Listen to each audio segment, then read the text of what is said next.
everyone, my name is Chelsea and welcome back to my channel. For today's video, we have my January book haul.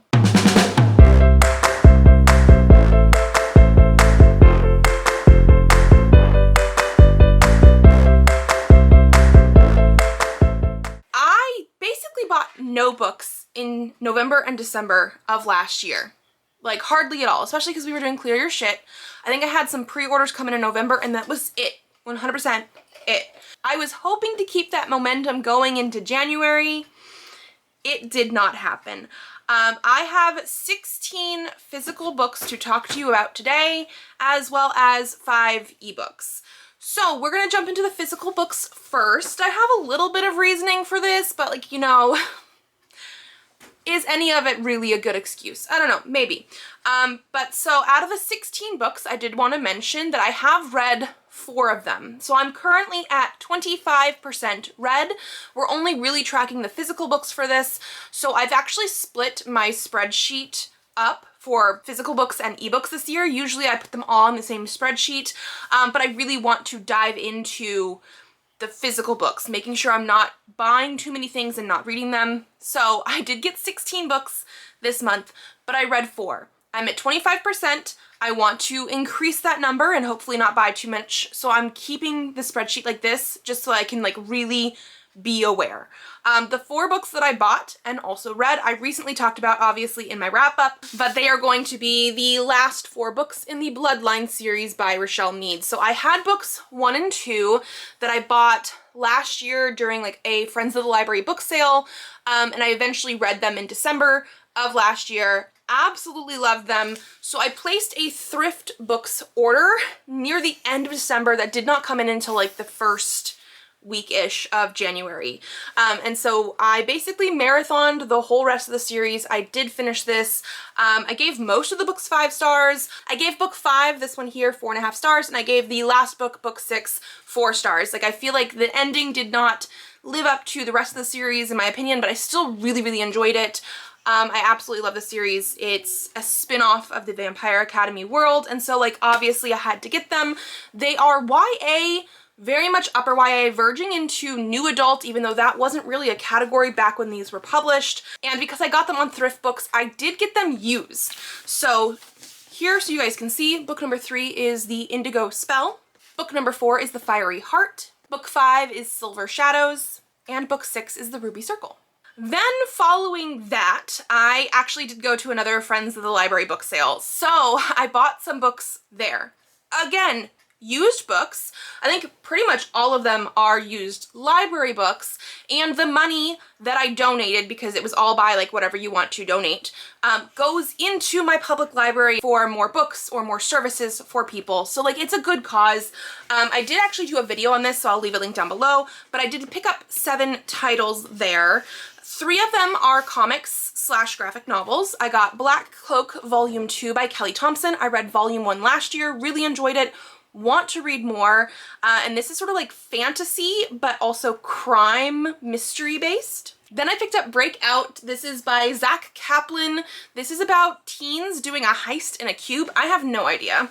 And I also picked up the whole like omnibus edition of Heart Attack. This is by Sean Kittleson. This is gonna be like powers in some way, maybe superhero-esque, with this like romance. I guess like their powers sort of explode a little bit because of their proximity to each other. I don't know. Again, I'm very curious. It was from the Friends of the Library book sale. The next thing that I picked up was Light Years from Home by Mike Chen. This is going to be sci-fi. I have a couple different other Mike Chens that I have not read yet, but they're all in a sci-fi vein.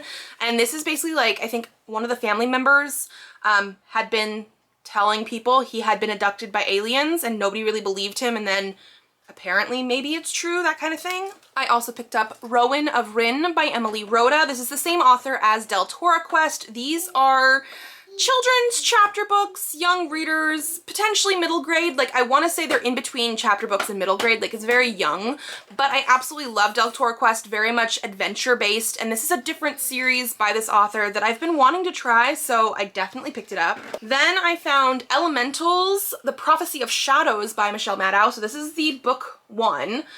I don't think this was a library book. This was probably something that somebody donated. This is an indie author, and this, I'm pretty sure, is like YA with some sort of elemental magic. This girl goes to a new town for some reason and finds out that there's like witches and things. Like, I'm just, again, very curious. I've read some other stuff by Michelle Maddow, so again, I wanted to try it out. And then the last one I picked up during the Friends of the Library book sale is Fated Blades by Ilona Andrews.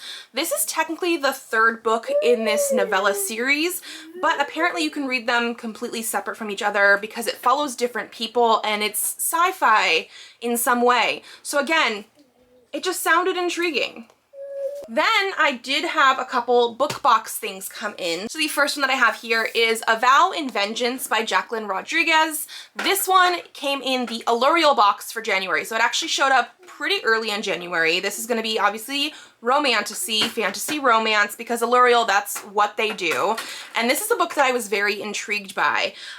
This is published by like a indie boutique publisher, and so even though it is in the Allurial box, like it is still that category, which I think is so cool. And this is going to be about people being chosen to go into the immortal realms, which I think has some sort of like magical trial aspect to it. It's very dangerous, that kind of thing. And our main female character actually wants to go in there because I think her brother had previously gone missing. And so she wants to like go find stuff out that way. And of course, we're gonna have fantasy romance with it. And then the other book box book that I have for January is the Evernight one. So this is We Call Them Witches by India Rose Bauer. I did not unbox this on camera or anything because I didn't really have more than just that one box to unbox, but I'm really liking this cover. Both the US and UK covers are completely different. And I feel like all three are unique, like this is being the third one, very unique, but like very different sort of styles. This definitely feels sort of witchy. We have like creepy characters in the background and things, like, is that like a ram's head? Like very, very intriguing. Here are the edges, which it seems mostly like foliage, leaves, but we have like those sort of like doll things, like wicker doll almost, like I don't know, it's very, very intriguing.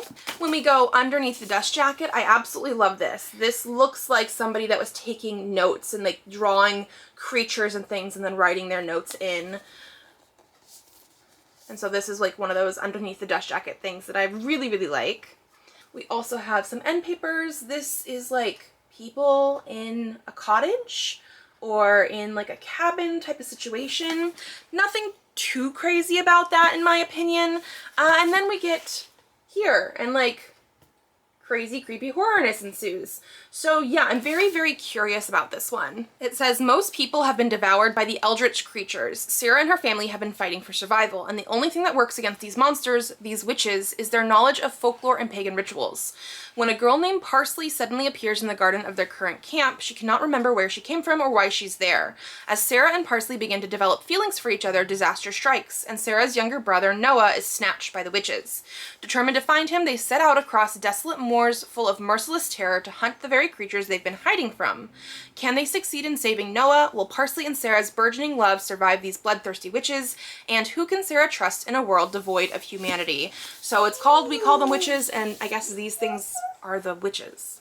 Then I also had a couple pre-orders. I think Barnes & Noble had a pre-order sale near the end of December, and I placed some pre-orders for like around the first quarter to a third of the year. So one of the first ones that I received in was The Elsewhere Express by Samantha Sato Yambao. I absolutely love this cover. I have not read Watermoon yet, but I love the idea of the books so much. So like I obviously had to pick it up. I love this like luggage looking edges, like, and it goes around the whole thing. So nice. Underneath the dust jacket, it also has some art. And I love that she's like on the Elsewhere Express, and then like this one looks more like a normal train sort of situation. Like I love that. And underneath for our end papers, it actually is sort of like a coloring sheet. I know they had, I think on the back of the dust jacket for Watermoon was like instructions for an origami boat, right? And so I like the idea that at least for Samantha's books, they have extra stuff to them. And I'm assuming this is going to be sort of like a cozy fantasy sort of situation again, because it does say you can't buy a ticket for the Elsewhere Express, appearing only to those whose lives are adrift. It's a magical train seeming to carry very rare and special cargo, a sense of purpose, peace, and belonging. And our main character is going to find herself on the Elsewhere Express and have to go through that situation. Like, I definitely want to read this. Then my other pre-order was How to Lose a Goblin in 10 Days by Jessie Silva. This is supposed to be like cozy fantasy rom-com set like in the Shire. Like, they specifically mentioned that at some point, and I was like, you know what, you got me sold. Apparently we have 2 different characters. One is a goblin, one is a halfling, and they are in the same house, cottage situation for some reason. So they have this like pact of like, we will both live here for now, and whoever decides that they can't take it anymore will leave. And romance is going to ensue from there. So this is like a cozy fantasy romance thing. I needed it in my life. And then the last physical book that I have here is one that I was just out and about one day, and I had been hearing a lot of good things about it, and it was half off. So I just picked it up. Alchemy of Secrets by Stephanie Garber. I've actually never read any Stephanie Garber. I know so many people have, but this really just sounded up my alley. So it is, I think, just the standard hardcover, but I love the fact that it had stuff underneath the dust jacket here. And it's supposed to start with a class in an old movie theater, Folklore 517, Local Legends and Urban Myths taught by a woman called the Professor. Most students believe the professor's stories are just fiction, but Holland St. James has always been convinced that magic is real. When she tracks down a local legend named the Watchman, who can supposedly tell you when you die, the world finally makes sense. Except that the Watchman tells her she will die at midnight tomorrow unless she finds an ancient object called the alchemical heart. I don't know. I love the idea of it so much. I'm pretty sure this is an adult book, whereas like other ones that she's written were young adult, which is probably the reason I never really picked them up. But yeah, this was half off. I just had to pick it up. So those are all the physical books, all of my reasonings on why. And so like obviously, besides like the Friends of the Library book sale and things like that, I had pre-ordered / ordered the boxes previously to January, or like the very beginning of January. So like I sort of knew I was gonna have at least some books anyway. You can never really plan on what you're gonna find at a Friends of the Library book sale, but hopefully that's not too crazy. I think I have a couple book boxes coming in February, maybe a couple pre-orders as well. I'm not planning on just like going out and finding books. Sometimes they just find me, we'll see. But we did also have a Stuff Your Kindle sale near the very end of January. I think it was like January 27th. I actually posted a video recently complaining about all the AI covers that I saw during the Stuff Your Kindle thing. It wasn't like the exact Stuff Your Kindle, but it was one of the romance ones. And the AI prevalence in covers right now is breaking my heart a little bit. I absolutely hate it because they're stealing from other artists and things like that, but I also hate it because it is ruining the world and stealing water and polluting things, and it's just like, it's horrible. Why? No. So I did pick up, I think like 5 ebooks. They were free during the sale. They had a few hundred of them, but like I could not focus as much because of all the AI. But so, like I said, I had 5 ebooks as well. The first one is Till This Night by Nuha Bardian.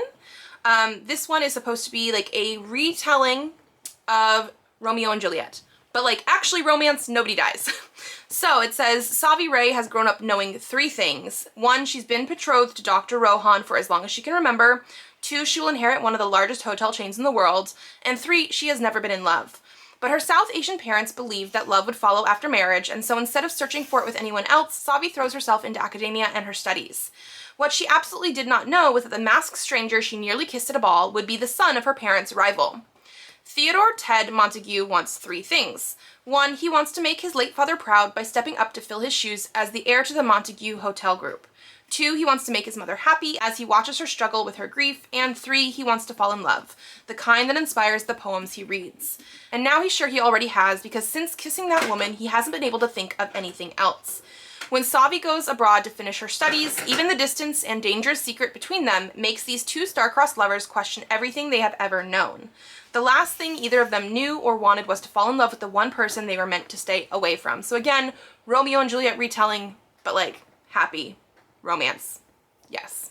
The next one that I picked up was Can't Refuse Him by B.J. Twig. And this one says, Oscar, a janitor cursed to be aroused by trash, meets Eddie, a grouch or a bin spirit, who was murdered and discarded in the 1970s. Between curse-breaking intimacy, ghostly hauntings, and trash bin makeouts, they discover redemption, grief, and the monster boyfriend of your dreams. I don't know, there's something about the cover, probably because it's not AI, and the idea of this one that just seemed intriguing. The next one that I picked up was Shadebound by Tierney Storer. I will say this one seems maybe a little bit darker than I would normally pick up, but because it was free, I was still intrigued. It says, every killer needs a muse, and she happens to be his. Jinx Draconis was sentenced to Moore's Academy for a string of violent crimes she doesn't regret. Her only mistake, not killing the right person. Oh, and accidentally getting her magicless younger brother locked up with her. Now she's trapped in a brutal cliffside military prison disguised as a school, where magic is weaponized, students are wicked, and each of them is being forged into a killer to fight the plague of monsters destroying their homeworld. Jinx doesn't want redemption, she doesn't even care about surviving her sentence. All she wants is revenge, and to protect the only sibling she has left. And when students start turning up dead, murdered just like her twin sister, Jinx suspects the killer she meant to destroy might be trapped inside with her. As if she didn't have enough on her plate, some of the men haunting the halls come with baggage she swore she doesn't need, like her childhood sweetheart who told her he loved her, then disappeared without a word, or the enemy born of a centuries-old blood feud who would rather bleed than smile, and the masked man who watches her from the shadows and leaves her wanting more. The prophecy says Shadebounds always fall, that their power twists and breaks until there's nothing left. But Jinx doesn't care. If anything, she enjoys the prospect of being evil, because if she has to destroy herself to find her sister's killer, then she'll happily drag this whole cursed place down with her. Again, like I said, a little bit darker than I probably would normally read, but it was free and I'm very just like curious. The next one I picked up was The Curse of Broken Shadows by Laura Winter. Shadow magic is extinct. The Veil worshippers who honor the Shadow God's wall are hunted for their artifacts, including the Veil shards that break off the wall in Vallacy. Brella vows to steal it all back. With the dagger of her people and a Veil shard embedded in her collarbone that has infected her with shadow curse magic, she is determined to keep her secrets or suffer a fate worse than death. That was a lot easier when the uptight and infuriatingly handsome Captain Kaysen Valkip wasn't hunting her. Kaysen has spent his entire life hiding, from the raids on Vallacy, from his emotions, and from his multiple gods-blessed magics that everyone is afraid of. Everyone except Brella. The chaotic, non-magic wielding assassin who drives him insane is also the only person who has never looked at his tainted magic without any ounce of fear, which is why being forced to work with her to discover the source of the breaking wall sets his already uncontrollable fire magic ablaze. With tension growing in the remaining kingdoms and mythical beasts threatening her at every turn, Brella's secrets might not remain hidden for much longer. To survive, she will have to work with the one man who could burn her. And then finally, the last one that I have here is Of Kingdoms and Curses by Amy Woodruff. Trapped in a realm where magic is ruthless, memories are stolen, and every choice comes at a deadly cost, Bridget Adams just wants to go home. For 7 agonizing months, Bridget has been stuck in the kingdom of Lyria, a land where magic strips away all memories, leaving its human captives lost and broken. Stripped of her past, she is forced to serve Cora, the merciless leader of a nomadic witch coven. When Cora enters Bridget in a brutal tournament to win the Fey Prince Cade's hand, Bridget sees a chance at freedom, but a binding contract traps her on the palace grounds, forcing her to compete. As she navigates deadly challenges, she unexpectedly crosses paths with Cade, who holds secrets of his own, secrets that could help Bridget return to the human realm. As their bond deepens, Bridget uncovers dark truths about Illyria and the tournament. The deeper she digs, the more she realizes the greatest curse of all may not be the magic that binds her, but the dangerous love growing between her and Cade. I mean, we've talked about this before. I absolutely love magical, deadly trial things, and so we definitely have those. I was curious. That, I do believe, is everything. So again, more books than I wanted to buy this month. Not as bad as it really could have been. Again, crossing my fingers that all I have for February is pre-orders and book box books. So if you guys like this video, give it a thumbs up to let me know. Subscribe to this channel if you'd like to see more videos. I do have videos coming out Tuesdays, Thursdays, and Saturdays, so I will see you then. Bye.